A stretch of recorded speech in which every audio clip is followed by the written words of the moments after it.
Three, two, one. Wow, amazing! 揺れた世界にまだ僕は透き通って見えなくなって見つめないで僕のことは誰かが描いた世界の中であなたは傷つけたくはないよ覚えて僕のことHello my friend, Monami Watashi no Tomodachi. Balik lagi di cerita manhwa. Di part sebelumnya, di mana Sukue bertemu dengan peserta ujian yang lainnya sedang memperebutkan sebuah pedang. Para peserta ini melihat tubuh Sukue yang dipenuhi dengan cahaya. Mereka berpikir bahwa Sukue itu adalah roh pedang. Kondisi ini membuat Sukue mulai memainkan perannya. Sukue berkata, "Kalian para semut, aku sudah tertidur di sini selama puluhan ribu tahun. Hari ini aku terganggu oleh kalian. Apa kalian tahu dosa kalian?" Mereka menjawab, "Maaf Tuan Roh Pedang, kami tahu kesalahan kami." Sukue berkata lagi, "Itu hanya pedang bintang 5. Untuk apa kalian memperebutkannya? Kalian membuatku kecewa. Ternyata memang tidak ada orang yang layak untuk aku berikan pelatihan."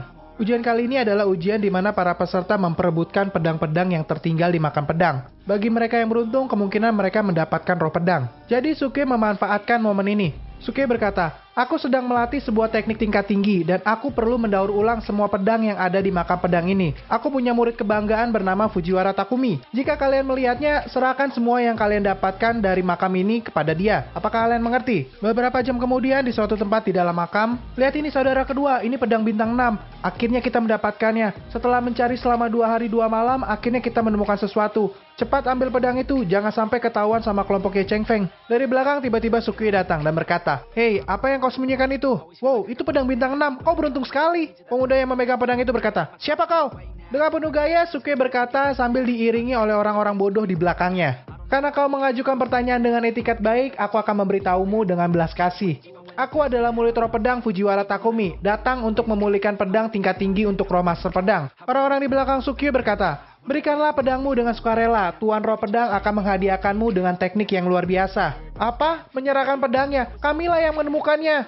Orang-orang bodoh yang telah dibohongi Sukue meyakinkan pemuda yang memegang pedang ini untuk menyerahkan pedang itu kepada Sukue. Apabila dia memberikannya, Roh Pedang akan memberikan skill tingkat tinggi kepada mereka. Sayangnya pemuda ini tidak percaya dengan mereka, maka terjadilah pertempuran untuk memperebutkan pedang bintang 6 ini. Saat mereka bertarung, Sukue mengambil kesempatan untuk mengambil pedang bintang 6. Tapi dari belakang, si Tusang merebut pedang itu dari tangan Sukue. Si Tusang berkata, "Pedang tingkat 6 ini adalah artefak tingkat tinggi. Fujiwara Takumi, terima kasih sudah membantuku untuk mendapatkannya." Sukue bertanya, "Hei si Tusang, bagaimana bisa kau masuk ke tempat ini tanpa pedang kuno?" Si Tusang menjawab, "Itu bukan urusanmu. Kau telah menyinggung keluarga si Tuku dan ingin lari. Aku akan membalas perbuatanmu." Karena serangan si Tusang ini dengan mudahnya ditahan oleh Sukue, si Tusang mengeluarkan sebuah pil dan memakannya. Pil ini mampu meningkatkan kekuatan seseorang, tapi durasinya singkat dan memiliki efek samping yang besar. Si Tusang berteriak, "Matilah kau, menyesalah di neraka karena berani menyinggung keluarga si Tuku." Sukue dengan santainya memukul si Tusang. "Kau terlalu banyak bicara, aku muak mendengarnya. Apakah semua penjahat ini suka saling memberitahu trik mereka?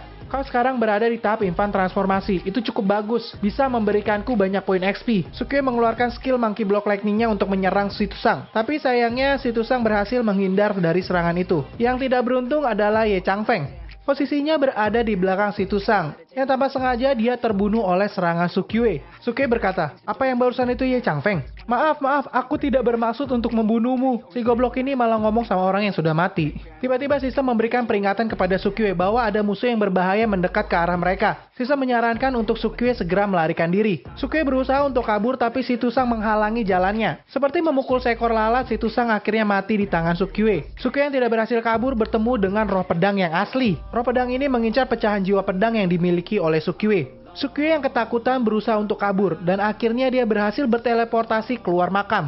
Sukue bertanya kepada sistem bagaimana caranya berurusan dengan roh pedang ini. Sistem memberitahukan bahwa roh pedang memiliki ketertarikan dengan dao pedang. Jadi Sukue bisa membahas dao pedang dengan roh pedang itu. Setelah mengetahui ini, Sukue kembali lagi ke dalam makam. Tidak lama kemudian dia bertemu dengan roh pedang ini. Singkatnya, dengan trik dan modal bacot, Sukue akhirnya berhasil menaklukkan roh pedang. Roh pedang ini berkata, "Aku sudah tertidur selama ribuan tahun, ingatanku sudah hilang. Bagian jiwa yang ada padamu itu sangat penting bagiku." Sukue berkata, Oh iya, aku sampai lupa. Aku akan berikan ini kepadamu. Benda ini aku dapatkan dengan pertarungan selama 300 kali dengan seekor naga. Setelah jiwanya kembali, roh pedang ini terlihat bercahaya, tidak suram seperti sebelumnya. Roh pedang ini berkata, ingatanku masih belum pulih sepenuhnya. Aku harus mengumpulkan sisa-sisa bagiannya. Jika aku ingin keluar dari tempat ini, aku butuh tempat tinggal. Aku butuh pedang bintang 8. Suke berkata, bintang 8? Jangankan 5 kerajaan, sistemku saja tidak menjualnya. Apakah tidak bisa selain bintang 8? Roh pedang ini berkata, aku merasakan ada pedang bintang 8 di sini, jadi ikuti aku. Mereka pergi untuk mencari pedang bintang 8. Tidak disangka-sangka mereka berada di tempat lidah yang tersegel sebelumnya. Lidah ini berkata, hei anak muda, kau benar-benar berhasil mendapat roh pedang ternyata. Suke menjawab, kenapa? Kau takut? Roh pedang adalah adikku sekarang. Karena kau sudah mengenalnya, cepat serahkan pedang tingkat 8-nya kepadaku. Lidah ini mau memberikan pedang tingkat 8 kepada Sukiwe asalkan Sukiwe mau membebaskan dia dengan air pemurnian.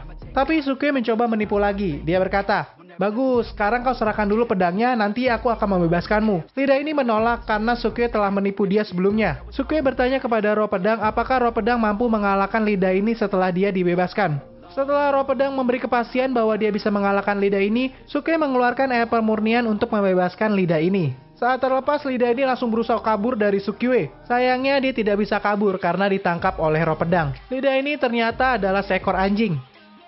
Anjing ini berkata, aku adalah naga kuno. Setelah bereinkarnasi di 9 dunia, aku pernah menjadi naga kuno dan seorang kaisar. Di kehidupanku kali ini, aku kebetulan menjadi serigala penyendiri. Sukiwe berakting seperti seseorang yang sedang memanggil seekor anjing. Tanpa sadar, anjing ini mengibaskan ekornya dan mendekat kepada Sukiwe. Setelah itu, dia baru sadar dan berteriak, berani-beraninya kau menghina dewa ini. Anjing ini berusaha menyerang Sukiwe tapi dihalau oleh roh pedang. Selagi mereka berdua bertarung, Sukiwe mengecek hadiah yang didapatkannya setelah berhasil menaklukkan roh pedang. Sukiwe mendapatkan mobil Transformer Bumblebee. Nggak usah ditanya kenapa ini mobil ada ya. Ini manhwa emang ngelawak semua isinya, jadi nggak usah terlalu dipikirin ya. Selain itu dia juga mendapatkan 1 set pakaian dan lencana Raja Pemaksa. Untuk mobil Bumblebee hanya bisa digunakan 3 hari, terhitung sejak Sukiwe membuka hadiahnya. Dari pertarungan antara si anjing dan roh pedang, akhirnya roh pedang berhasil mengalahkan si anjing. Si anjing mengaku kalah dan memberikan pedang bintang 8 kepada Sukiwe. Lalu roh pedang bersemayam di pedang itu. Sukiwe berkata, dengan pedang dan roh pedang yang mumpuni ini, aku bisa menaklukkan makam kekaisaran dengan mudah. Si anjing yang mendengar perkataan Sukiwe langsung berkata, apa kau akan pergi ke makam kekaisaran? Bawalah dewa ini juga bersamamu. Namun Sukiwe menolaknya. Setelah itu dia mengeluarkan Bumblebee dari penyimpanan. Saat Sukiwe masuk ke dalam mobil, ternyata anjing ini ikut masuk ke dalam mobil. Sukiwe berusaha mengeluarkan anjing itu dari mobil. Si anjing berkata, anak muda, dewa ini akan membantumu. Makam kekaisaran itu jauh lebih berbahaya daripada makam pedang. Ada monster dan hantu di dalamnya. Dikatakan juga bahwa ada armor kuno yang kuat dan tidak bisa dihancurkan yang menjaganya. Kau bisa mengandalkan diriku untuk menghancurkan armor itu. Tapi tetap saja Sukiwe menendang keluar anjing ini dari mobil. Anjing ini berusaha mengejar Sukiwe tapi langsung ditabrak oleh Sukiwe. Dan anjing ini terpental keluar portal. Di luar portal sudah banyak orang yang menunggu kedatangan Sukiwe. Seseorang bertanya, dari mana anjing itu? Si anjing menjawab, siapa yang bilang aku anjing? Dewa ini adalah keturunan naga iblis kuno. Saat dewa ini marah, dia akan membunuhmu. Keluarga situ berkata, anjing ini punya temperamen yang buruk. Anjing ini banyak bicara. Dia mirip sekali dengan Fujiwara Takumi. Ini pasti Fujiwara Takumi yang menggunakan teknik rahasia untuk menyamar menjadi anjing. Ayo kita serang bersama. Jangan biarkan dia lari lagi. Anjing itu pun dikejar-kejar oleh keluarga situ. Tidak lama kemudian Sukiwe keluar dari makam menggunakan Bumblebee. Orang-orang yang melihat Sukiwe keluar dari portal langsung bergegas untuk menangkap Sukiwe. Anjing ini juga mengejar Sukiwe dan berhasil masuk ke dalam mobil. Kejar-kejaran mobil pun berlangsung. Kini Sukiwe diapit oleh 3 mobil sehingga Sukiwe sulit untuk lolos. Sukiwe berkata, sekelompok mobil rongsokan berani mengepungku. Kalian pasti bercanda. Bumblebee berubah. Saat proses perubahan, si anjing mengira bahwa mobil ini bakal hancur. Jadi si anjing memilih untuk keluar dari mobil. Mobil pun berubah menjadi Autobot. Setelah melihat perubahan dari mobil itu, anjing ini langsung berteriak lagi kepada Sukiwe. Bawa aku ke dalam mobil ini, aku ingin masuk. Sukiwe menjawabnya, dasar sialan, kau itu cuma seorang penakut. Nyala dari sini. Si anjing ini mencoba mencari muka kepada Sukiwe dengan mengalahkan para pengejar yang mengejar Sukiwe. Tapi Sukiwe malah menjadi marah. Anjing sialan, beraninya kau mencuri XP ku. Itu adalah XP dari tahap infan transformasi. Aku akan membunuhmu. Si anjing menjadi bingung. Dewa ini sudah membantumu, tapi kau malah membalas seperti ini. Sukiwe berkata, mari kau, jangan lari. Aku akan membunuhmu. Saat mengejar si anjing, Sukiwe berhasil membunuh beberapa orang dari tahap original infan. Si anjing berkata, meskipun kau tidak berhasil membunuh orang tua itu, tapi semua jangkrik yang tersisa sudah kau bunuh. Marilah kita berdamai. Akhirnya Sukiwe memaafkan anjing ini. Anjing ini berkata lagi, tidak mudah untuk memasuki makam kekaisaran. Bawa saja aku bersamamu. Aku bisa menjilat untuk menerobos makam kekaisaran. Sukie berkata, karena kau memaksa, aku akan membawamu. Jika kau berani membuat masalah, aku akan mengeluarkan roh pedang untuk menghabisimu. Mereka pun pergi bersama-sama menuju makam kekaisaran. Anjing ini memperkenalkan dirinya. Dia bernama Ergozi. Setibanya di pintu masuk, Sukie berkata, hei kau Ergozi, kau bilang pintu masuknya rahasia. Kenapa ada penjaga yang ditempatkan di sini? Berani-beraninya kau menipuku. Aku akan mengeluarkan roh pedang dan memintanya untuk membunuhmu. Si Ergozi menjawab, sebelumnya tidak ada siapa-siapa di sini. Karena keributan mereka berdua, akhirnya para penjaga datang kepada mereka. Siapa di sana? Sukie menjawab, halo saudara penjaga, aku Fujiwara Takumi, murid dari Pavilion Lingbao. Master menyuruhku untuk datang ke makam kekaisaran. Penjaga ini berkata, maaf, ujian makam kekaisarannya akan dimulai 2 hari lagi. Kau datang terlalu awal. Karena perkataan penjaga ini, akhirnya Sukie tahu bahwa 2 hari lagi ujian makam akan dimulai. Dia bisa memanfaatkan momen ini untuk masuk dalam makam. Sukie pun pergi meninggalkan pintu masuk makam. Di tengah jalan dia menghentikan mobilnya. Dia berkata kepada si anjing, dalam pertempuran tadi aku melihat kau banyak dihantam oleh serangan para ahli, tapi kau tidak terluka sedikit pun. Tubuhmu itu membuatku tertarik. Apa kau mau berlatih denganku? Kita akan lihat tinju siapa yang lebih keras. Si anjing berkata, anak muda, kau terlalu sombong. Hanya berada di tingkat original infant, berani menantang dewa ini. Akan kutunjukkan hari ini apa itu kekuatan. Saat pukulan mereka beradu, anjing ini terhempas oleh pukulan Sukie. Kekuatan si anjing memang tidak seberapa, tapi pertahanannya benar-benar sangat hebat. Meskipun sudah terpental seperti itu, anjing ini tidak terluka sama sekali. Tapi si anjing ini pura-pura kesakitan dan meminta air pemurnian kepada Sukie. Sukie tidak peduli dan langsung naik ke dalam mobil, dan mau meninggalkan si anjing. Si anjing yang tadinya pura-pura sakit langsung bangun dan masuk ke dalam mobil. Mereka pun melanjutkan perjalanan mereka ke kota kekaisaran. Di kota kekaisaran banyak penjual makanan yang menjajakan makanannya. Ada seorang ibu dan anaknya yang menjual pai sayap ayam. Anak ini bertanya kepada ibunya, Bu, kau membuat pai sayap ayam yang sangat lezat. Kenapa tidak ada pelanggan yang datang? Ibunya menjawab, karena semua orang lebih suka makan manisan buah. Bukankah kau juga ingin membelinya? Si anak ini kembali berkata, tapi pai sayap ayam buatan ibu adalah yang paling enak. Di tengah-tengah obrolan, Sukie menyela pembicaraan mereka. Kakak, kau kurang baik dalam hal sayap ayam. Pantas saja usahamu kurang bagus. Akan kutunjukkan beberapa trik dan bisnismu pasti akan langsung booming.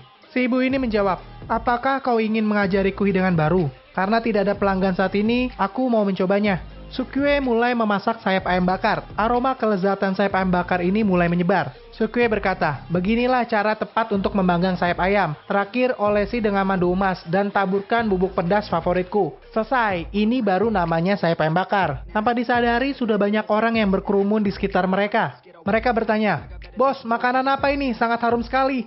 Berapa harganya? Semua orang mulai berdorong-dorongan untuk membeli sayap ayam bakar itu. Ibu ini sangat kaget, dia menjual pai sayap ayam bertahun-tahun dan belum pernah melihat begitu banyak pelanggan seperti ini.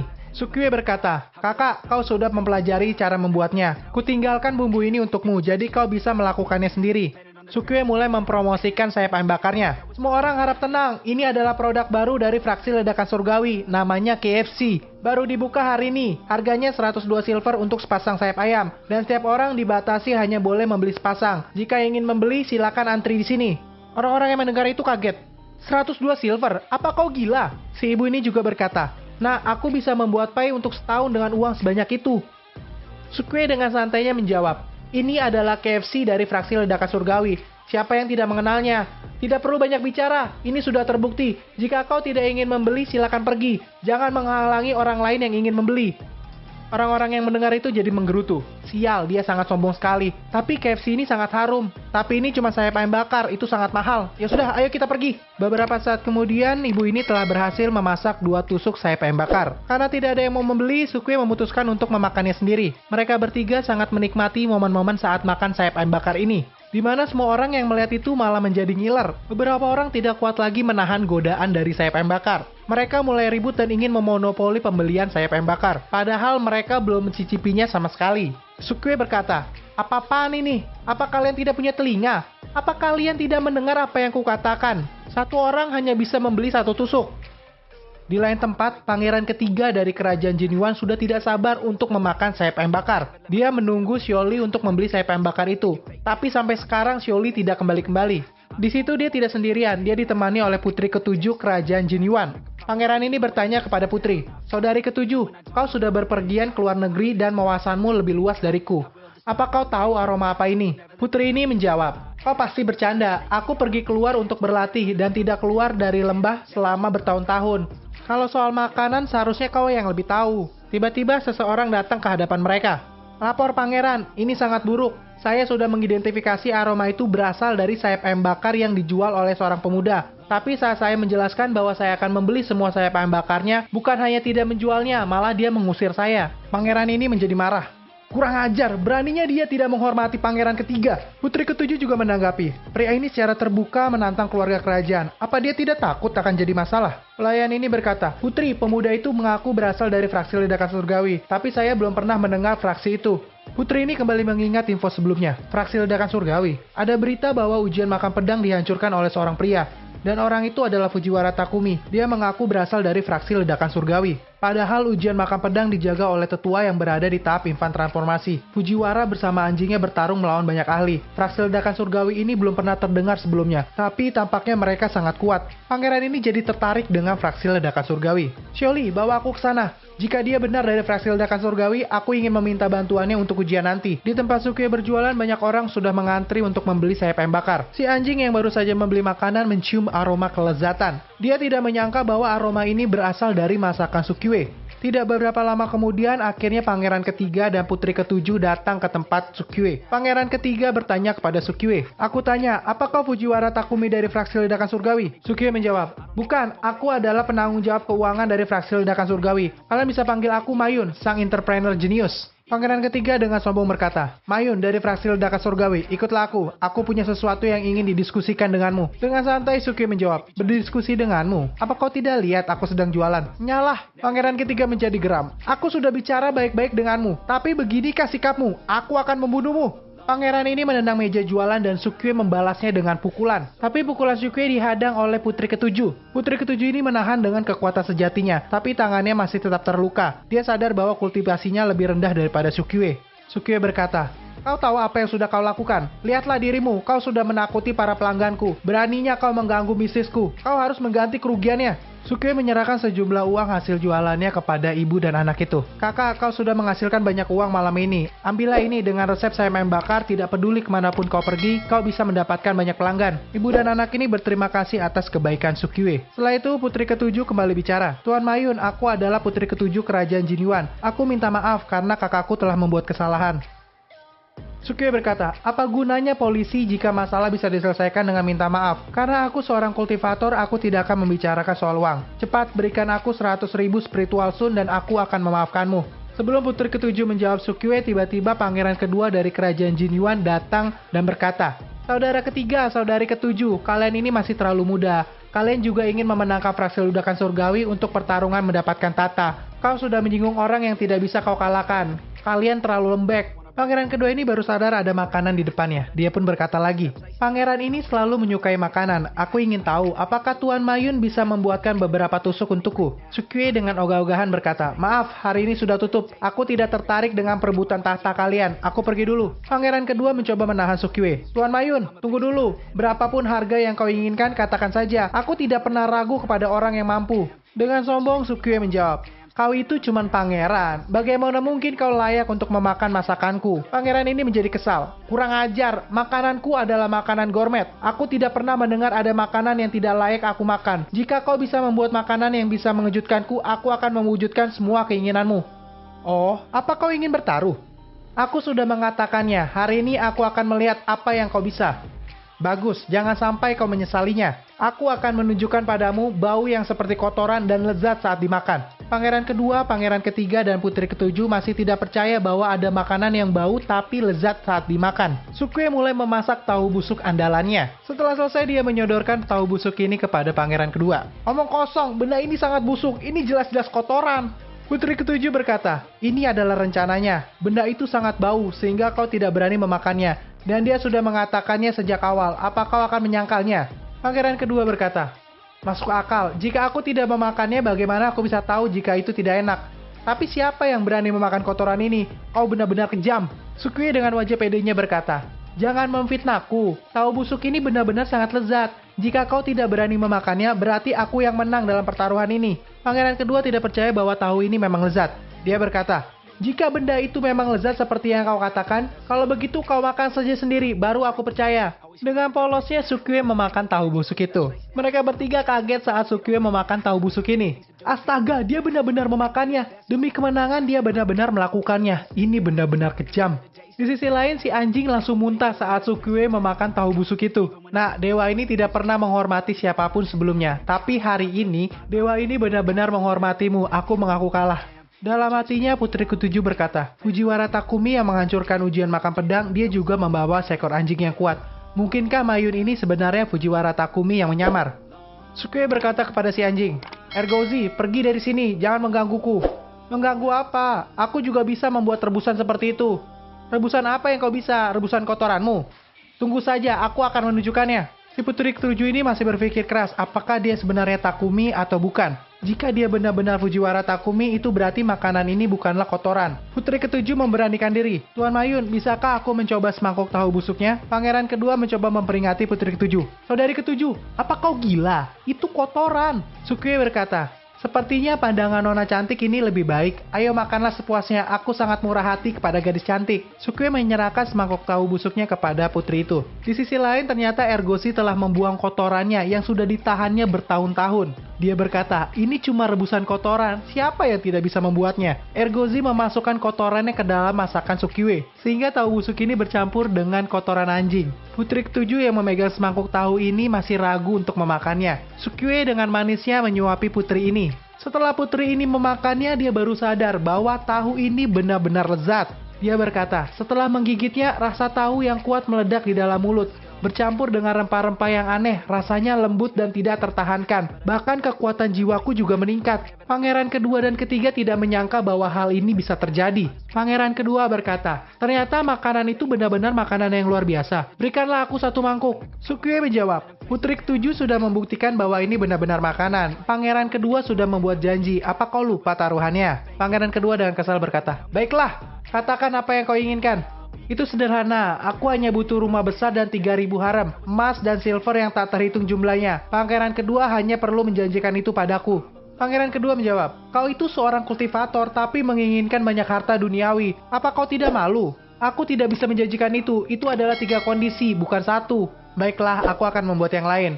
Beri aku sebuah rumah besar dengan 3.000 harem dipenuhi dengan emas dan perak. Tapi Sukyue tidak percaya dengan janji manis yang diberikan oleh pangeran kedua, sehingga Sukyue menyerahkan surat perjanjian kepada pangeran. Isi dari surat perjanjian ini adalah, dalam 1 hari Mayun diberikan sebuah rumah dengan 3.000 harem dan dipenuhi emas dan silver. Jika melanggar, semua properti atas nama pangeran akan diberikan kepada Mayun sebagai kompensasi. Surat perjanjian ini langsung ditandatangani oleh pangeran kedua. Karena sudah tidak sabar untuk menyicipi masakan dari Sukyue, pangeran langsung bergegas mengambil makanan itu dari panci. Pangeran ini tidak tahu bahwa makanan itu telah dicampur oleh Ergozi dengan kotoran anjing. Sukyue melihat makanan yang ada di mangkuk pangeran ini berbeda dari masakan yang biasanya dia buat. Sukyue mengingat apa yang dikatakan Ergozi sebelumnya. Sayangnya nasi telah menjadi bubur. Pangeran kedua ini telah memakan kotoran anjing buatan Ergozi. Ergozi yang melihat ini berkata, kotoran dewa ini pasti benar-benar enak bukan? Aku sudah menahannya bertahun-tahun. Pasti rasanya tidak akan kalah dari buatan anak itu. Pangeran kedua yang mendengar ini langsung memerintahkan para prajurit untuk menangkap Ergozi. Ergozi berteriak, apa yang kalian lakukan? Bukankah kalian sendiri yang ingin makan kotoran? Di sisi lain, Sukyue mengajak putri ketujuh untuk minum teh. Di sini putri ketujuh mengambil kesempatan menjelaskan kepada Sukyue tentang ujian makam yang berbeda dari biasanya.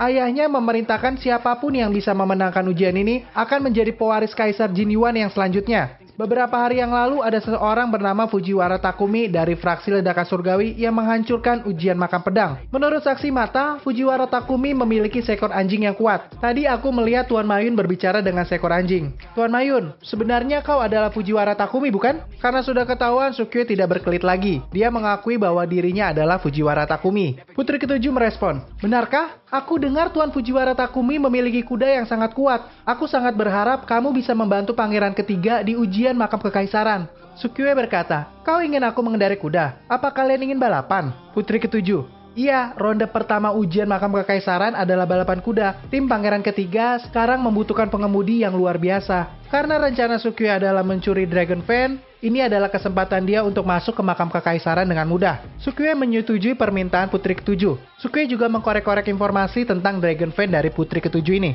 Putri ketujuh berkata, sebenarnya tidak masalah untuk membicarakan ini. Karena ini bukan lagi sebuah rahasia.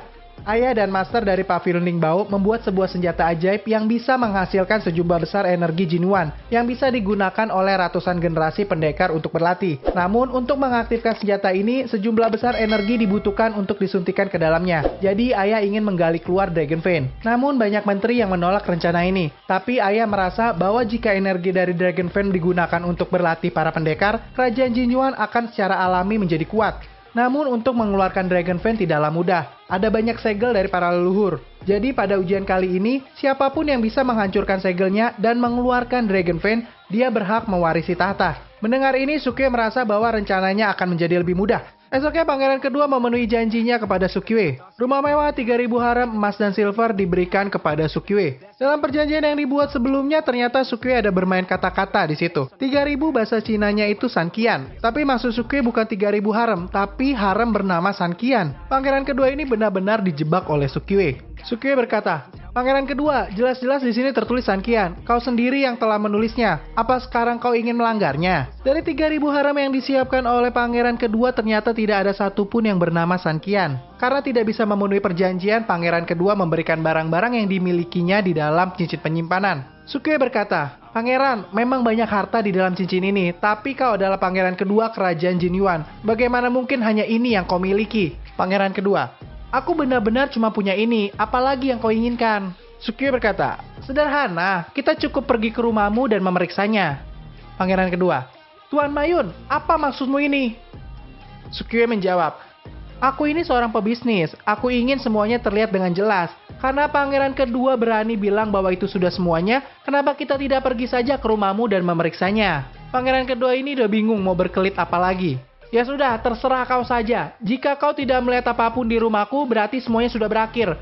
Aku tidak punya waktu berlama-lama untuk berurusan denganmu." Lalu pangeran kedua memerintahkan bawahannya untuk menyembunyikan barang-barang yang ada di rumah. Pangeran kedua dan Sukiwe berangkat menuju ke rumah pangeran. Karena sudah tahu maksud licik dari pangeran kedua, di dalam kereta Sukiwe langsung berteleportasi ke rumah pangeran. Di dalam rumah pangeran, Sukiwe melihat para pesuruh itu sedang sibuk menyembunyikan harta. Sukiwe memanfaatkan keadaan ini.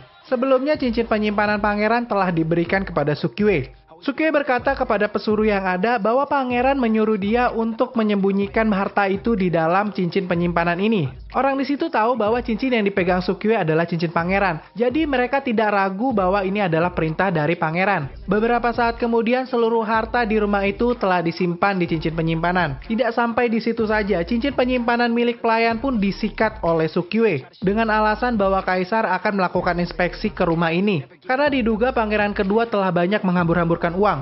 Agar tidak ketahuan oleh kaisar, cincin penyimpanan milik pelayan pun harus disembunyikan. Hanya membutuhkan waktu sebentar untuk menguras semuanya. Karena masih banyak waktu, Sukiwe menyempatkan diri untuk melihat-lihat istana kekaisaran. Sayangnya Sukiwe tidak beruntung, dia dipergoki oleh pelayan lainnya karena telah memasuki istana ratu. Karena hal ini, Sukiwe bergegas teleport kembali ke kereta. Semua barang yang didapatkan Sukiwe langsung didaur ulang untuk dijadikan poin. Di dalam kereta, Sukiwe berkata kepada pangeran kedua, "Pangeran kedua, rumah mewah, gold, silver, dan juga 3.000 harem itu, aku sudah tidak menginginkannya lagi. Jadi ambillah surat perjanjian ini. Jadi sekarang kita tidak punya urusan lagi satu sama lain. Kalau begitu aku akan pergi dulu. Semoga kita akan bertemu lagi. Besok adalah hari ujian makam kekaisaran. Ferrari dan Bumblebee masa pakainya sudah habis. Jadi untuk balapan besok, Sukiwe menyewa mobil yang lain." Tibalah hari ujian makam kekaisaran. Pengemudi pangeran pertama adalah murid jenius nomor 1 di Pavilion Ningbao, yaitu Takahashi. Pengemudi pangeran kedua adalah Ki Yunfei, sang dewa kuda. Semuanya sudah berkumpul selain Sukiwe.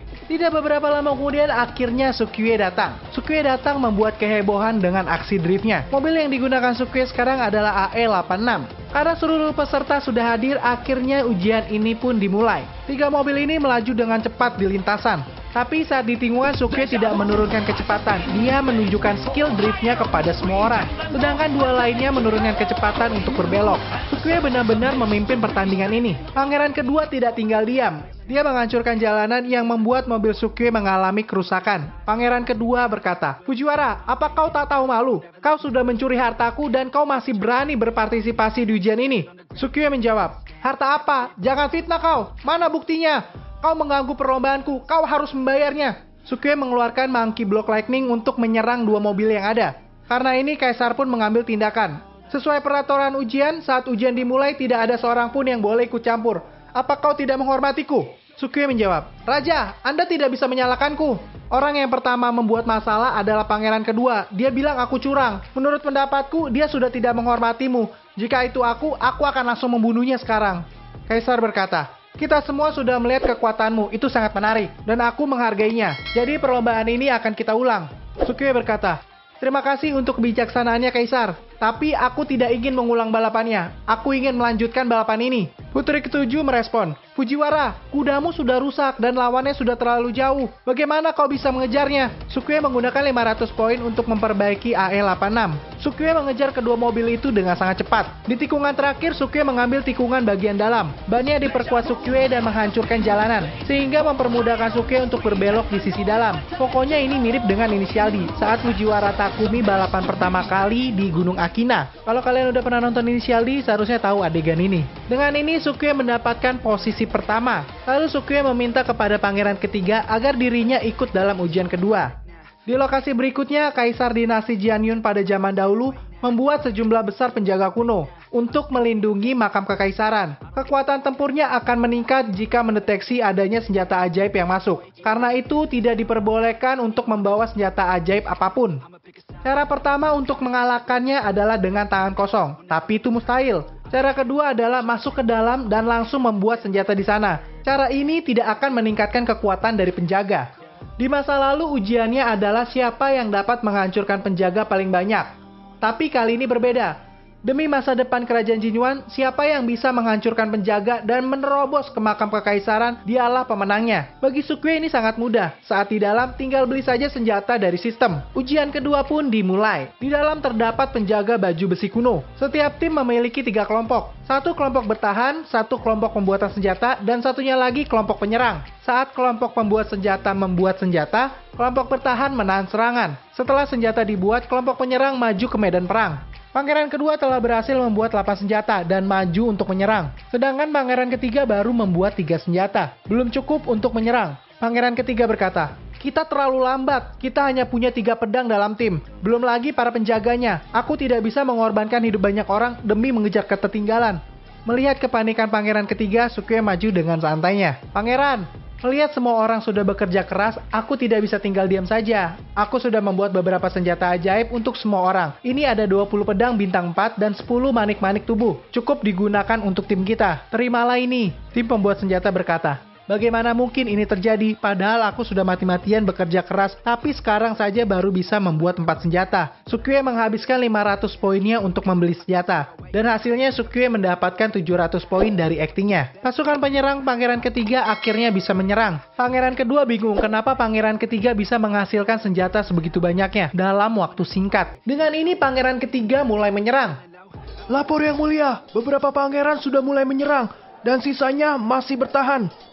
Ujiannya baru saja dimulai, tapi pangeran ketiga langsung memilih untuk menyerang. Tampaknya dia sangat percaya diri sekali.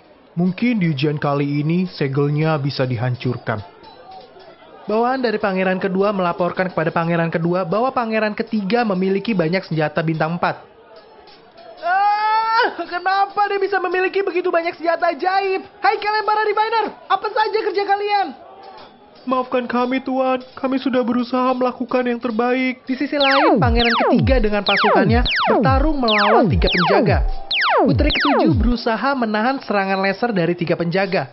Sayangnya pasukan dari pangeran ketiga dan putri ketujuh tidak sanggup mengimbangi serangan dari 3 penjaga ini. Di ambang keputusasaan, Sukue datang menolong. Dengan tebasannya, 3 penjaga ini langsung dihancurkan oleh Sukue. Semuanya terkaget-kaget melihat kejadian ini. Cepat ikuti aku akan membuka jalan untukmu. Putri ketujuh dan pangeran ketiga masih dalam kondisi kebingungan. Mereka tidak menyangka bahwa Fujiwara yang berada pada tahap 9 original infant mampu mengalahkan penjaga dalam sekali tebasan, di mana para penjaga itu berada pada tahap infant transformasi. Maaf saja, tingkat kultivasi itu tidak akan bekerja untukku. Pangeran ketiga, terima kasih Tuan Fujiwara. Akhirnya kita bisa menerobos sampai ke sini. Namun hari bahagia ini berubah menjadi hari kesialan. Penjaga bertubuh emas yang sudah bersembunyi ratusan tahun kini hadir di hadapan mereka. Di mana seharusnya penjaga emas ini tidak ada di ujian kedua. Ini sangat berbahaya, jadi pangeran kedua memerintahkan pasukannya untuk segera mundur. Pangeran ketiga, cepatlah mundur, itu terlalu kuat, kita tidak akan bisa melawannya. Tuan Fujiwara, jangan jadi pahlawan lagi. Bahkan ayah saja tidak bisa sebanding dengan mereka. Hahaha, mundur. Itu tidak ada dalam kamusku. Sukiwe memerintahkan roh pedangnya untuk mengikuti gerakannya. Dengan tebasan yang begitu kuat, penjaga emas ini hancur berkeping-keping. Penjaga emas ratusan tahun, ini mah tidak cukup untuk melawanku. Tiba-tiba patung penjaga emas raksasa datang ke depan Sukiwe. Patung raksasa ini tidak pernah ada yang melihatnya, hanya tertulis dalam legenda. Sukiwe tampak kewalahan karena bim super dahsyat dari raksasa itu. Untungnya roh pedang mampu menebas patung raksasa ini. Yang tersisa sekarang hanyalah segel menuju ruangan berikutnya. Sistem tidak mampu untuk menghancurkan segel itu. Harus Sukiwe sendirilah yang menghancurkannya. Sepersekian detik berikutnya, segel itu tiba-tiba hancur. Sukiwe sendiri pun bingung siapa yang menghancurkan ini. Pangeran ketiga, Tuan Fujiwara, kau terlalu kuat sampai mengalahkan semua penjaga. Bagaimana dengan segelnya? Oh itu, aku tahu sedikit tentang segel. Aku hanya menggunakan sedikit kekuatanku untuk menghancurkannya. Dihancurkan? Ini adalah segel kuat dari Kaisar pertama. Bagaimana mungkin itu bisa dihancurkan dengan mudah? Lalu pangeran ketiga mencoba masuk melewati segel. Dan memang benar segelnya berhasil dihancurkan. Pangeran ketiga dan putri ketujuh bersorak-sorai karena kemenangan mereka 2 kali berturut-turut. Lapor yang mulia, pemenang dari ujiannya sudah ditentukan. Pangeran ketiga berada di posisi pertama. Sebenarnya untuk beberapa dekade ini tidak ada yang mampu untuk menghancurkannya. Tapi hari ini anak itu bisa berhasil menghancurkannya. Sepertinya rencana kita tidak lama lagi akan berhasil. Di lain sisi, Sukiwe meminta kepada pangeran ketiga untuk memberikan rumput emas kepada dirinya sebagai hadiah. Kaisar membutuhkan pembuluh darah naga untuk membuat senjata ajaib. Jadi rumput emas itu tidak berguna bagi Kaisar. Karena rumput emas itu sangat langka, pangeran ketiga masih ragu untuk memberikannya kepada Sukiwe. Tiba-tiba Kaisar datang bergabung dengan mereka. Kaisar sangat berterima kasih kepada Sukiwe karena dialah mereka bisa sampai pada titik ini. Kaisar memberikan izin untuk mengambil rumput emas yang berada di dalam makam. Akhirnya mereka semua sepakat. Di ujian terakhir banyak sekali jebakan dan senjata tersembunyi tak terhitung jumlahnya. Saat Sukiwe masuk ke dalam, semua pelindung di sini sudah dihancurkan. Dan ada tanda cakaran. Sialan, anjing itu sudah masuk duluan ternyata. Sukiwe menggunakan petirnya agar terkesan sedang bertarung untuk menutupi jejak pertarungan si anjing. Lalu Sukiwe memanggil pangeran ketiga untuk masuk ke dalam. Setelah melewati lorong, Sukiwe bertemu dengan Ergozi yang hendak memakan rumput emas. Sukiwe langsung menghentikan Ergozi. Anjing sialan, hentikan itu! Kau itu harusnya makan kotoran. Apa kau tahu rumput apa ini? Berikan padaku. Sistem memberitahukan bahwa rumput yang telah dicabut harus segera diamankan. Jika tidak, itu akan mati karena kehilangan aura. Rumput ini mengandung banyak energi. Itu bisa menambah kekuatan. Kenapa dewa ini harus berikan kepadamu? Karena ini anjing gak bisa dibilangin, Sukiwe membeli kalung anjing seharga 1000 poin. Ini berguna untuk mengontrol si anjing. Anjing sialan, rumput itu sangat penting bagiku. Jangan kau makan. Aku akan menggantinya dengan senjata ajaib. Senjata ajaib kau bilang? Aku juga punya senjata ajaib. Si anjing masih aja keras kepala. Sukiwe mencoba mencari cara untuk membodohinya. Sukiwe berkata, aku baru saja mendapatkan pedang yang kuat. Kau pasti akan menyukainya. Sambil berpura-pura terjatuh dan menjatuhkan kalung anjing. Setelah terjatuh, Sukiwe langsung berusaha untuk menyembunyikannya. Si anjing ini jadi penasaran. Apa itu yang kau sembunyikan? Keluarkan. Aku ingin melihatnya. Hah, kau ini. Matamu benar-benar sangat tajam. Kalung ini bisa meningkatkan kekuatan dan juga bisa menarik perhatian lawan jenis. Setelah memakainya, orang yang melihatmu bagaikan bunga. Ini adalah harta yang aku dapatkan dengan kekuatan 9 benteng dan harimau, sebanding dengan senjata ajaib bintang 8. Ergozi mulai tertarik dengan kalung ini. Hei nak, tadi kau bilang kau ingin menukarnya dengan pedang. Apa kau ingin menipu dewa ini? Berikanlah kalung itu, dan sebagai gantinya, aku akan memberikan rumput ini. Sukiwe berpura-pura enggan memberikan kalung ini. Ya sudahlah, kalau begitu kita bertukar saja. Setelah bertukar, Sukiwe cepat-cepat menyimpan rumput ini. Kembali lagi Sukiwe berpura-pura. Anjing sialan, kembalikan kalung itu! Yuhu! Nah, dewa ini tahu, kau pasti akan mengambilnya lagi. Si anjing cepat-cepat memakai kalung itu. Setelah kalung ini terpakai, Sukiwe tertawa dengan penuh kelicikan. Si anjing bingung apa yang ditertawakan oleh Sukiwe. Dia mencoba untuk melepaskan kalung ini, tapi semakin dia berusaha, kalung ini semakin ketat. Bajingan, kau sudah menipuku. Aku akan membunuhmu. Segera Sukue membaca mantranya dan kalung ini mulai mencekik Ergozi. Si anjing tidak bisa bernapas dan akhirnya menyerah kepada Sukue. Setelah itu mereka melanjutkan perjalanannya menuju pembuluh darah naga. Sukue berkata, "Berdasarkan perjanjian, aku mengambil rumput ini dan aku membantu kalian untuk mencari pembuluh darah naga. Semuanya, lihatlah ke bawah sana. Ada naga emas di batu itu dan itu adalah pembuluh darah naga. Ini mengandung banyak energi emas." Raja berkata, "Jika tanpa Tuan Fujiwara, kita tidak mungkin sampai ke sini. Aku hanya bisa menjelaskan dalam satu kalimat. Kau ini seorang dewa yang menjadi penolong kerajaan ini." Keterkejutan raja akan kemampuan Sukue membuat Sukue mendapatkan 15.000 poin. Tidak beberapa lama kemudian, bawahan raja datang untuk melapor. "Lapor yang mulia, ada berita buruk. Saya baru kembali dari negara api dan ada hal besar di sana.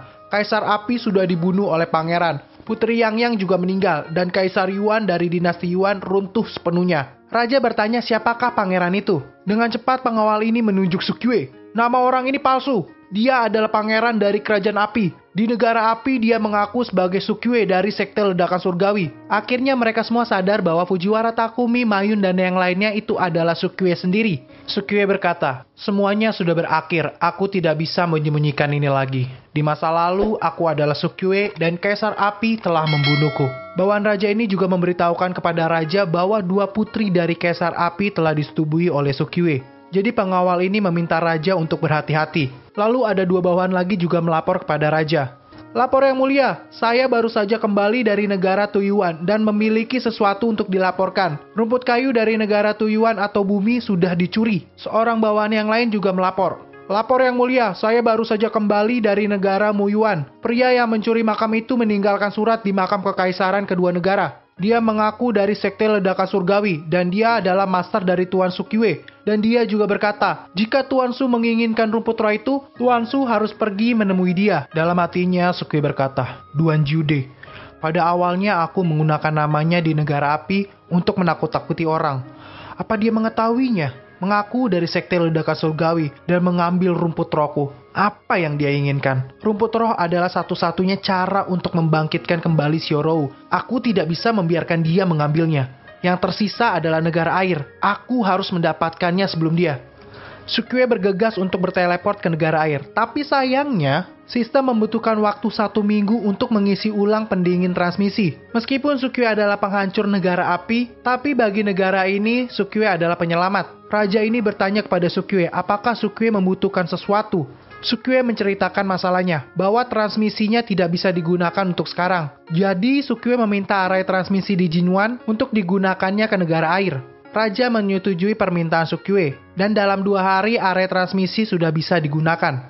Selain itu, ratu dari kerajaan Jinyuan meminta Sukue untuk bertemu di istana. Baru saja Sukue masuk ke dalam ruangan ratu, ratu ini berkata, "Tuan Su, apakah Anda tidak tahu? Pembuluh darah negara air disegel oleh es sepanjang tahun. Jika esnya dipecahkan dengan paksa, maka rumput rohnya juga akan tersebar.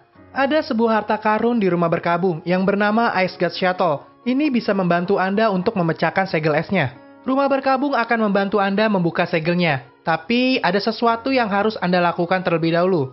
Ada 3 harta tak tertandingi di makam kekaisaran dinasti Yuan, yaitu Giok Es bintang 8. Ramuan obat ini mengandung banyak aura. Itu bagus untuk membantu keluarga menembus kemacetan kultivasi. Selama Tuan Su bisa membawa barang itu kepada kami, apapun syaratnya akan dilakukan." Sukue tidak langsung menjawabnya, dia coba untuk berpikir terlebih dahulu. Karena Sukue tidak tahu apa itu Giok X, dia bertanya kepada sistem. Sistem memberitahukan bahwa Giok S hujan adalah ramuan obat bermutu tinggi untuk tulang rusuk, yang hanya dapat diminum oleh wanita di tingkat infant transformasi, dan masih perawan. Setelah meminumnya, kekuatan akan meningkat dan memiliki kesempatan untuk berkembang. Hanya wanita perawan yang bisa menggunakannya. Untuk apa dia menginginkannya? Mungkinkah untuk putri ke-7? Enggak. Putri ke-7 itu hanya berada di tingkat 3 original infant. Obat ini harus digunakan oleh tahap infant transformasi. Jangan-jangan ratu ini masih perawan. Lalu bagaimana dia melahirkan anaknya? Masa bodoh lah, aku tidak ingin terlibat lebih dalam dengan mereka. Melihat Sukue yang diam, ratu ini berkata kembali, "Tuan Su, jika Anda khawatir tentang imbalan, ada harta yang tak terhitung jumlahnya di rumah berkabung untuk Anda. Saya melihat Anda dekat dengan putri ke-7. Jika Anda mau, saya bisa menyuruhnya." Sukue cukup kaget dengan pernyataan dari ratu ini. "Apa? Bahkan putri ketujuh bisa jadi imbalan. Kalau begitu, bagaimana dengan ratu? Apakah aku juga bisa mendapatkannya? Wajah ratu ini mulai memerah. Aku hanya bercanda, jangan khawatir. Namun tampaknya ratu ini menanggapi dengan serius perkataan Sukyue. Ratu berkata dengan wajah memerah. Hanya jika kau bisa membawa itu kembali, aku bisa menjawab pertanyaanmu. Gua nggak ngerti lagi harga diri ini ratu ada di mana. Sukyue cukup syok dengan perkataan ratu ini. 2 hari kemudian, arai transmisi menuju ke negara air sudah siap. Saat Sukyue mau masuk ke dalam arai, Ergozi datang menghentikannya. Ergozi meminta agar dirinya ikut bersama dengan Sukyue ke makam kekaisaran. Sukyue menyetujuinya karena kekebalan yang dimiliki Ergozi bisa dijadikan tameng oleh Sukyue. Di lain tempat, kota salju sedang terkepung oleh para pemberontak. Seluruh kota di negara air selain kota salju sudah tunduk pada pemberontak. Sudah 7 hari pengepungan ini dilakukan. Persediaan orang-orang di kota salju mulai menipis. Banyak prajurit yang mati dan terluka. Semua orang kelelahan dan semangat mereka sudah kendur. Bahkan Jenderal Haisu saja merasa bahwa mereka pasti akan kalah. Tapi jenderal ini tidak mau kalah tanpa perlawanan. Di tengah perperangan tiba-tiba muncul cahaya transmisi. Disitulah Sukyue muncul secara tiba-tiba di tengah pertarungan. Mereka semua bingung kenapa tiba-tiba ada seseorang yang muncul di tengah peperangan. Pemimpin pemberontak bertanya kepada Sukyue, "Hei nak, apa kau adalah bala bantuan yang dikirim oleh kaisar?" "Ah, lupakan saja pertanyaanku. Kau berani datang ke sini berarti menantang penunggang besi dari pasukan es Chongeku." Seluruh pasukan pemberontak menyerang Sukyue. Sukyue tampak panik, tapi bohong. Hayya. Sukyue berkata, "Sial, meski aku bisa mengatasi pasukan negara api, tapi jumlah pasukan ini benar-benar membantuku untuk mendapatkan banyak poin XP." Sukyue menyerang mereka dengan skill petirnya. Karena lawannya banyak, Ergozi mencoba untuk kabur. Sukyue menangkap Ergozi dan melemparkannya ke tengah kerumunan. Jenderal Haisu bertanya kepada Sukyue, "Tuan, apa kau musuh dari pasukan pemberontak? Atau kau adalah bala bantuan dari Huoyuan?" Huoyuan? Pemberontak? Bantuan? Tampaknya aku mulai mengerti sekarang. Jadi mereka ingin merebut kota nona cantikku ini. Kau benar nona, aku adalah bantuan dari Huoyuan. Kalian semua para pemberontak, seranglah aku bersama-sama. Berikan aku poin XP. Lalu Sukyue menyiapkan skill apinya Buddha Fairy Lotus. Mereka semua meremehkan skill api yang dimiliki oleh Sukyue. Karena di sini ada segel yang menahan kekuatan dari api. Sukyue melepaskan Buddha Fairy Lotusnya dan berhasil membunuh 100 pemberontak. Dari pembunuhan ini, Sukyue berhasil mendapatkan 3 juta poin XP. Meskipun di bawah tekanan dari segel, Buddha Fairy Lotus masih memberikan damage yang sangat besar, meski masih di bawah kekuatan aslinya. Dengan ini, pemberontak mendapatkan kerugian besar. Ini dimanfaatkan oleh Jenderal Haisu untuk memberikan serangan balik. Dia yang tadinya hanya bertahan di dalam benteng keluar untuk menyerang para pemberontak. Para cecunguk dari pemberontak ini menjadi ketakutan. Tapi pemimpin mereka meyakinkan bahwa mereka mampu membalikan keadaan. Karena mereka memiliki manik-manik kondensat es yang diberikan oleh Ratu Kondensasi Es. Manik-manik ini adalah senjata bintang 7. Dengan manik-manik ini mereka melakukan serangan balik. Kekuatan mereka pun meningkat drastis. Sukyue baru sadar di sini ada 2 segel yang menahan kekuatan api Buddha Fairy Lotusnya. Karena seharusnya Buddha Fairy Lotus mampu meratakan mereka semua. Karena para pemberontak mengeluarkan senjata ajaib bintang 7, Sukyue juga tidak mau kalah. Dia mengeluarkan pedang yang merupakan senjata bintang 8. Meski telah melihat senjata bintang 8, pemimpin pemberontak ini tidak takut karena Sukyue hanya berada di tahap original infant. Sukyue mengeluarkan skillnya Tricolor Fire Lotus. Serangan ini masih mampu ditahan oleh manik-manik es. Sukyue mulai terpojok. Dia meminta tolong kepada roh pedang untuk membantunya. Sayangnya roh pedang tidak bisa keluar karena dia sedang memurnikan jiwa. Untuk membantu Sukyue, roh pedang mewariskan kekuatan pedang surgawi kepada Sukyue. Untuk mewarisi pedang surgawi dibutuhkan proses. Dan selama proses ini, Sukyue tidak bisa bergerak. Sehingga Sukyue menjadi sasaran empuk bagi lawannya. Tubuh Sukyue mengapung di udara. Melihat Sukyue tidak bisa bergerak, si anjing ini memilih untuk kabur. Ah, selesai sudah. Ini semua sudah berakhir. Anak itu dikendalikan oleh pedang dan menjadi target hidup. Hei anak muda, aku baru ingat kalau aku ada urusan yang mendesak harus diurus. Jadi dewa ini pergi dulu ya. Jenderal Haisu yang melihat Sukyue terpojok mencoba untuk membantu Sukyue. Tapi tidak mampu menahan pemimpin pemberontak ini saat melompat ke arah Sukyue. Sesaat sebelum pemimpin pemberontak ini menyerang Sukyue, Sukyue telah berhasil mewarisi pedang surgawi. Dengan warisan pedang surgawi yang telah didapatkan oleh Sukyue, Sukyue membantai seluruh orang yang tersisa dari pemberontak. Beberapa pemberontak masih tersisa. Mereka mencoba kabur dari serangan Sukyue. Jenderal Haisu datang dan berkata, "Janganlah kejar mereka. Di depan sana adalah wilayah segel gunung salju. Bahkan Kaisar Air pun sekarang terjebak di sana. Jika kau tetap ingin masuk di sana, kekuatanmu akan ditekan, dan aku takut mereka akan menangkapmu. Sukyue menjawab, Hongyan terjebak di sana. Sukyue meminta jenderal itu untuk menceritakan secara detail. 50 tahun yang lalu ketika Kaisar pertama menjabat, Ratu Es kondensasi sangat populer. Tapi dia berencana untuk merebut negara air. Namun setelah komplotannya tertangkap, Ratu itu mati dan kelompoknya pun pecah. Kemudian kaki tangannya menyerang Kaisar. Saat itu Kaisar Air baru saja kembali dari lembah Tiangxiang. Dan dalam pertempuran melawan Ratu Es, dia mendapat pukulan keras. Sejak saat itu Ratu Es meninggalkan negara air dan aku tidak tahu kemana dia sekarang. Beberapa bulan yang lalu ketika Kaisar Api pergi ke negara air, Ratu Es kembali dengan pasukan yang kuat. Hanya dalam beberapa lusin hari, negara air hampir dikuasai sepenuhnya. Saat Kaisar kembali, sulit baginya untuk melawan balik. Sukyue kembali bertanya, kultivasi Hongyan sangat dalam, dan bahkan dewa pembunuh tua yang berada di tingkat 8 infan transformasi berhati-hati padanya. Bagaimana bisa dia terperangkap di gunung bersalju itu? Jenderal menjawab, ada rumor yang mengatakan bahwa ada senjata ajaib yang bisa mengubah kekalahan menjadi kemenangan di gunung bersalju itu, dan Kaisar pergi sendirian. Setelah mendengar berita itu, Ratu Es dan pasukannya menahan Kaisar Air di gunung bersalju. Sebelum berangkat, Kaisar bilang jika dia tidak kembali dalam 10 hari, aku harus berhenti menunggunya. Tapi sekarang 20 hari sudah berlalu. Lalu jenderal ini coba mengetes Sukyue apakah dia benar-benar mengenal Hongyan. Jenderal ini mengeluarkan sebuah giok emas dan bertanya apakah Sukyue pernah melihat giok ini. Sukyue yang tahu maksud dari jenderal ini mengeluarkan giok emas yang telah diberikan oleh Hongyan kepada dirinya.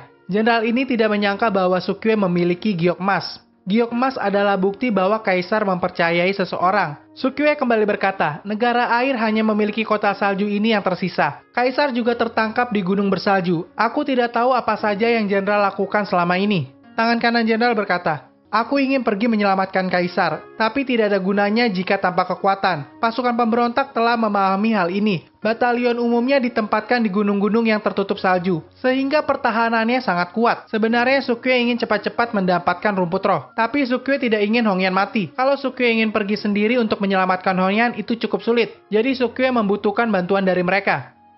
Sukyue berkata, Jenderal Haisu, kau tidak perlu bingung dengan kekuatan militer. Meskipun aku mampu mengusir puluhan ribu pasukan pemberontak, tapi kalau bertarung sendiri bukanlah hal yang bagus.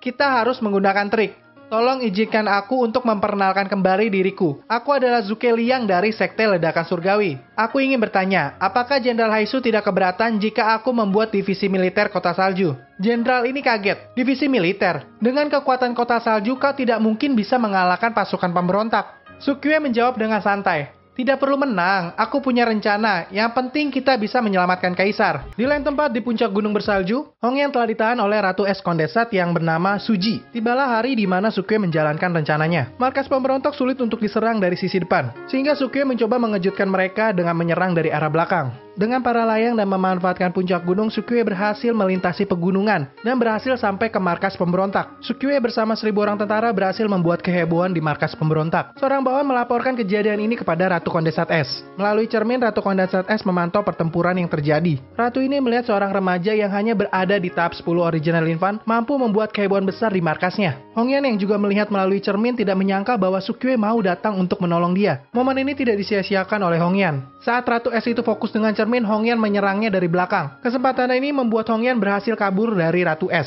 Sukyue yang telah berhasil mengalahkan para pemberontak mulai mencari Hongyan. Di tempat Hongyan ditahan, Hongyan meninggalkan sebuah pesan. Dia memberitahukan bahwa dia berhasil kabur dan harus pergi terlebih dahulu. Setelah 5 hari, dia akan kembali. Waktu 5 hari ini dimanfaatkan Sukyue untuk memberikan hadiah kepada Hongyan. Sukyue ingin merebut kembali kota-kota yang telah diduduki oleh pemberontak. Jenderal Haisu tidak yakin dengan rencana Sukyue. Dengan kondisi sekarang yang seperti ini saja, mereka sulit untuk bertahan, apalagi harus menyerang. Itu adalah hal yang mustahil untuk merebut kota-kota. Tapi Sukyue coba meyakinkan Jenderal Haisu ini. Tapi melihat rencana Sukyue menyerang gunung bersalju ini berhasil, Jenderal Haisu coba untuk sedikit percaya kepada Sukyue. Jenderal Haisu menyerahkan 1000 tentara dan bekal selama 5 hari.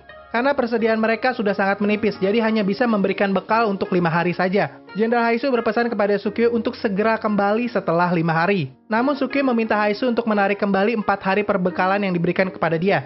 Menurut Sukyue, untuk mengambil alih kota hanya diperlukan 1 hari saja. Karena setelah mengambil alih 1 kota, Sukyue mendapatkan persediaan untuk menyerang kota lainnya. Jenderal Haisu semakin tidak yakin akan rencana Sukue. Ini adalah rencana bunuh diri. Tapi melihat Sukue sangat yakin, jenderal ini mempercayakan semuanya kepada Sukue. Malamnya Sukue mempersiapkan 1000 prajurit ini agar mampu mengambil alih kota. Esoknya di kota Bisuicheng, Sukue mengagetkan mereka dengan serangan dadakan. Sukue membeli helikopter dari sistem untuk mempersenjatai 1000 prajurit di bawah kepemimpinannya. Dengan mesin gun dan rudal yang ada di helikopter, Sukue meluluhlantakkan kota Bisuicheng. Baru saja jenderal kota Bisuicheng mendapatkan laporan penyerangan, ternyata Sukue telah berhasil merebut kota itu. Hanya dalam 1 menit, 90% fasilitas pertahanan dihancurkan satu persatu. Di sini Sukue menggunakan 500 poin untuk menyewa helikopter tempur selama 1 hari. Setelah merebut kota Bisuicheng, Sukue melanjutkan lagi penyerangan ke kota yang lain. Hanya butuh waktu 9 menit 4 detik untuk mengambil alih kota Yunling. Selanjutnya, Sukue melakukan penyerangan ke kota Yunluo. Kali ini Sukue tidak ikut dalam pertempuran, dia hanya bersantai saja sambil memantau. Saat dia bersantai, tiba-tiba Ergozi si anjing ini datang kepadanya. Sukue berkata, "Anjing sialan, berani-beraninya kau menemuiku lagi." Anjing ini menjawab, "Kau salah paham, itu tidak seperti yang kau pikirkan. Aku ini pergi untuk mencari bantuan, tapi aku tidak menduganya bahwa kau berhasil mengatasi itu semua." "Sudahlah, jangan bicarakan itu lagi. Alat terbang yang kau gunakan itu sangat keren. Biarkan dewa ini mencobanya." Tiba-tiba Sukue mendapatkan info bahwa pasukannya kesulitan untuk mengambil alih kota. Pihak musuh telah mengaktifkan area pertahanan dan serangan mesin gun tidak bisa menghancurkannya. Sukue berkata, "Sepertinya ini terlalu awal bagi pasukanku untuk bertempur mandiri. Meskipun aku sudah memberikan gambaran metodenya, tapi taktik mereka malah berbeda. Aku tidak tahu siapa yang bisa membantuku untuk menghancurkan area ini. Kalau ada, aku akan berikan helikopter sebagai hadiahnya." Si anjing yang sudah tergila-gila dengan helikopter mengajukan dirinya sebagai relawan. Si anjing tidak tahu bahwa itu adalah jebakan yang dibuat oleh Sukue. Sukue menyuruh si anjing membawa dinamit yang besar ke area pertahanan musuh. Saat si anjing sampai di lokasi tujuan, si anjing tidak mampu melepaskan ikatannya dengan dinamit. Sukue meledakkan dinamit itu bersama dengan si anjing. Area pertahanan pun berhasil dihancurkan dan Sukue berhasil merebut kota itu. Kota berikutnya adalah kota Zhengfeng. Di sini dia membutuhkan waktu 9 menit 52 detik untuk merebut kota itu. Sukue telah menghabiskan 20.000 poin untuk melakukan penyewaan selama pertempuran kali ini. Tapi dari pertempuran ini Sukue berhasil mendapatkan 40.000 poin. Baginya tidak ada kerugian sama sekali, melainkan keuntungan yang cukup banyak. Saat Sukue sedang sibuk menghitung keuntungannya, si anjing tiba-tiba datang di hadapan Sukue. "Bocah sialan, kau sudah menipuku. Aku akan mengambil nyawamu."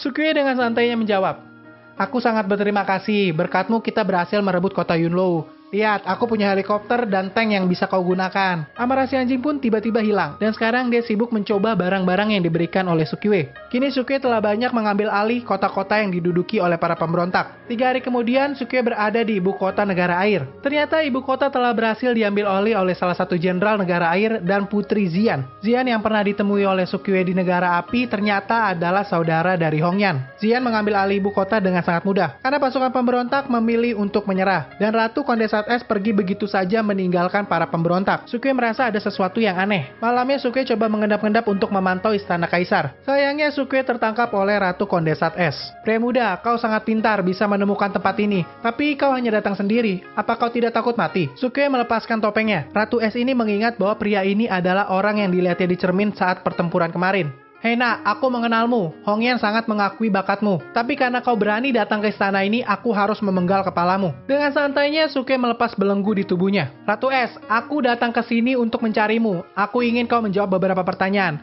Jika tidak, akulah yang akan memenggal kepalamu." Ratu Es ini tidak menyangka bahwa Sukue yang berada tingkat original infant mampu melepaskan pembukuan es. Ratu Es berkata, "Memang seperti Hongyan bilang, kekuatan tempurmu tidak sama dengan tingkat kultivasimu." Sukue langsung mengajukan pertanyaan. "Kau menghabiskan banyak waktu untuk menyerang negara air. Sekarang kau menarik kembali pasukanmu. Sebenarnya apa yang ingin kau lakukan?" Ratu Es menjawab, "Negara air adalah tempat yang kecil. Kau pikir aku menginginkannya? Aku hanya menginginkan suatu benda. Karena benda itu sudah tidak bisa kudapatkan, aku tidak perlu lagi tinggal di sini. Hongyan sudah mendapatkannya, jadi aku tidak bisa melakukan apapun lagi." Sukue bertanya kembali, "Sesuatu? Apa itu? Apa Hongyan juga mencari itu beberapa hari ini?" Dengan ini Ratu Es mendapatkan informasi baru. "Sepertinya aku terlalu melebih-lebihkanmu. Mengajukan pertanyaan seperti ini, sepertinya kau tidak mengetahui apa-apa tentang Hongyan. Kupikir karena dia sangat menghargaimu, kau pastilah seorang temannya. Ternyata kau hanyalah orang biasa untuknya." Lalu Ratu Es coba pergi meninggalkan Sukue. Namun Sukue masih penasaran maksud dari perkataan Ratu Es. Jadi Sukue menyerang Ratu Es agar dia tidak kabur. "Hei anak muda, aku sarankan padamu agar tidak sombong. Tingkat original infant sepertimu berani-beraninya menyerangku." Sukue berkata, "Jika kau tidak menjelaskan semuanya hari ini, kau tidak akan bisa pergi." Namun perbedaan kekuatan Ratu Es dengan Sukue cukup jauh, sehingga Sukue tidak bisa menangkap Ratu Es. Ratu S menggunakan teleportasi meninggalkan Sukyue. Sebelum pergi, Ratu S ini berpesan, "Untuk sekarang Hongyan tidak bermasalah, tapi di masa depan aku sarankan agar kau meninggalkannya. Dia berasal dari keluarga Jiang, takdirnya tidak jelas, tidak ada yang bisa kau lakukan." Sukyue berkata, "Hentikan omong kosongmu. Selama aku bisa mengatur semua hal di dunia ini, tidak ada yang tidak bisa aku lakukan. Jika di masa depan dia dalam bahaya, aku pasti akan menyelamatkannya." Di sini Sukyue tersadar bahwa kekuatannya tidak cukup untuk membantu Hongyan. Sukyue bertanya kepada sistem bagaimana caranya agar kekuatannya meningkat dengan cepat. Sistem memberitahukan bahwa ada dua hal yang bisa dilakukan oleh Sukyue. Yang pertama dengan cara mengumpulkan poin experience. Yang kedua menggunakan alat peraga jangka panjang, sehingga bisa membantu meningkatkan keterampilan. Alat peraga jangka panjang adalah mempelajari teknik yang didapatkan dari orang yang telah dibunuh oleh Sukyue. Teknik dari orang yang telah dibunuh Sukyue disimpan dalam sistem. Namun selama ini Sukyue belum membukanya. Ternyata di dalam penyimpanan itu terdapat 3.560 item. Sukyue coba melihatnya satu persatu. Terdapat satu teknik yang lebih kuat dari teknik surgawi, yaitu teknik perintah bintang. Ternyata teknik ini hanya berupa kata-kata yang membingungkan, tidak ada gerakan yang tercantum di dalamnya. Jadi Sukyue tidak yakin apakah teknik ini benar-benar kuat. Sistem memberitahukan bahwa dia tidak bisa memahami hukum bintang. Agar sistem dapat memahaminya, Sukyue harus mengupgrade sistem terlebih dahulu. Sedangkan upgrade sistem membutuhkan 100.000 poin. Karena harganya yang terlampau mahal, Sukyue menunda untuk mengupgrade sistem. Sudah cukup lama Sukyue berada di dalam kamar. Banyak penjaga yang datang mengganggunya karena ingin mengirim makanan kepada Sukyue. Kali ini Sukyue kedatangan lagi orang yang ingin memberikan makanan kepadanya. Sukyue sangat marah dan membuka pintu. Sukyue tidak menyangka bahwa yang mengantar makanan adalah Hongyan. Karena itu adalah Hongyan, Sukyue tidak jadi marah dan akhirnya memakan makanan yang dibawa Hongyan. Di sini Sukyue memberitahukan kepada Hongyan bahwa semalam dia pergi ke kamar Hongyan. Sukyue berkata bahwa dia bertempur dengan Ratu S dan memenangkan pertarungan itu. Karena belas kasihnya, Sukyue melepaskan Ratu S untuk kabur. Sukyue berkata kepada Hongyan, "Saat aku bertarung dengannya, dia mengatakan sesuatu hal tentangmu. Katanya hidupmu tidak menguntungkan dan hari-harimu akan sulit. Dia melihatku cukup kuat dan berharap agar aku bisa melindungimu di masa depan." Hongyan tahu bahwa Sukyue telah berbohong. Dia berkata, "Teman kecil, kau tidak perlu berbohong. Kalau dia berbicara tentangku, pasti dia memintamu untuk menjauh dariku dan jangan coba-coba untuk membantuku. Benar bukan?" Sukyue dengan malu mengakui kebohongannya. Hongyan menambahkan, "Aku tidak bisa menyelesaikan masalahku tanpa memperbaikinya. Ada beberapa hal yang tidak bisa dilakukan. Tidak peduli bagaimanapun cara kau melawan. Oh iya teman kecil, kau ingin pergi ke makam kekerajaan untuk mencari rumput roh kan? Dengan token ini, penghalang di makam kekerajaan akan memberimu akses untuk masuk." Hongyan menyerahkan sebuah token kepada Sukyue. Kali ini Sukyue mendapatkan rumput roh tanpa kesulitan sama sekali. Berbeda saat dia mengambil rumput roh di negara api dan negara emas. Sekarang 5 rumput roh telah berhasil diambil dari tempatnya. Meskipun 2 di antaranya tidak diambil oleh Sukyue, Sukyue tetap mendapatkan 10.000 poin XP dari mengambil rumput roh. Dengan ini, kultivasi Sukyue meningkat lagi. Sekarang berada di tahap 10 original infant. Selangkah lagi menuju tahap infant transformasi. Seperti biasa, Sukyue harus melakukan ujian naik tingkat. Ujian ini diperkirakan akan berlangsung 10 hari lagi. Tapi Sukyue bisa mempercepatnya dengan memanggil petir itu sendiri. Namun tingkat kesulitannya akan semakin berat. Kita akhiri dulu video kali ini. Kita akan lanjutkan lagi di esok hari. Jadi pantengin terus channel ini. Salam dari gua Kaeltam. Sampai jumpa. Sayonara. Yeah, let's go. I don't wanna break down. Always feel like I could break now, but I never let it take me to that place now. I won't ever let my thoughts get away now. I got